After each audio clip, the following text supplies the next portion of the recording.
Hello everyone, అందరికీ నమస్కారం. ఈ వీడియోలో అయితే నా మార్నింగ్ రొటీన్ చూపిస్తాను. మీలో ఎంతమందికి రోజు ఒకేలా గడుస్తుంటే బోర్గా స్ట్రెస్గా ఉంటుందో కమెంట్ చేయండి. నాకైతే రోజు చేసిన పనులే చేస్తూ ఉండాలంటే చాలా స్ట్రెస్ ఫీల్ అవుతాను. అందుకని నేనైతే ఒక ఛాలెంజ్ తీసుకుందాం అనుకుంటున్నాను. ఈరోజైతే జూలై 18th. నాకు కమెంట్ చేయండి, మీలో ఎంతమంది టీటీడీ యాప్లో లక్కీ డిప్ వేస్తారనేది. నేనైతే ఈరోజు 10 o'clockకి లక్కీ డిప్ వేసి ఈ వీడియోకి వాయిస్ ఓవర్ ఇస్తున్నాను.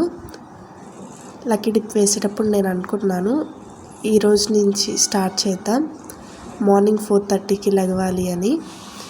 మార్నింగ్ 4:30కి లేచి ఇంట్లో వాళ్ళందరికన్నా ఒక 1 hour ముందైనా లేచి నాకంటూ ఉన్న పనులు, నా సెల్ఫ్ కేర్ ఇవన్నీ చూసుకుందామని అనుకుంటున్నాను. ఈరోజు 18th స్టార్ట్ చేసి నెక్స్ట్ మంత్ మళ్ళీ లక్కీ డిప్ వేసే టైం అంటే నెక్స్ట్ మంత్ 18th వరకు నేను ఇది కంటిన్యూ చేస్తానా లేదా అని ట్రై చేస్తాను.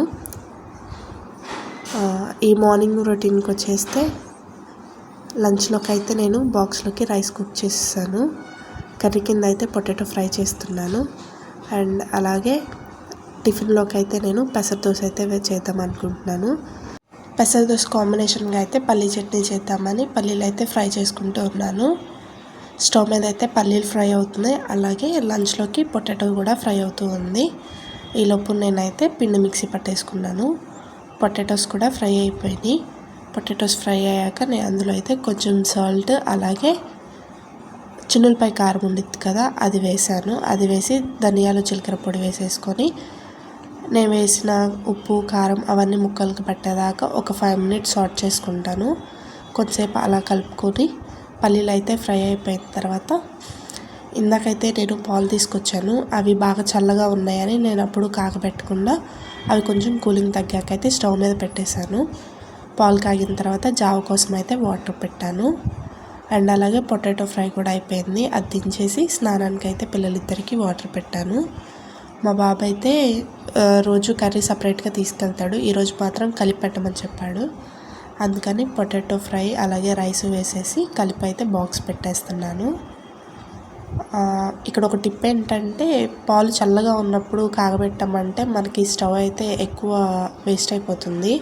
అవి కొంచెం కూలింగ్ తగ్గిన తర్వాత కాగబెడితే మనం ఆ చల్లదనాన్ని వేడి చేయని అవసరం లేదు కదా. అదే రూమ్ టెంపరేచర్కి వచ్చాక కాగబెడితే మనకైతే కొంచెం గ్యాస్ సేవ్ అవుతుంది. బాక్స్ అయితే కట్టేశాను. ఇవాళ స్నాక్స్లోకి అయితే నేను చక్రాలు చేశాను, చక్రాలే పెట్టేస్తాను. ఇంకా పిల్లలిద్దరికైతే స్నానం కూడా చేయించేశాను. దోశలు కూడా వేస్తున్నాను. ఇంకా దోశలు వేసేసి మా బాబుకి అయితే ఇచ్చేసాను.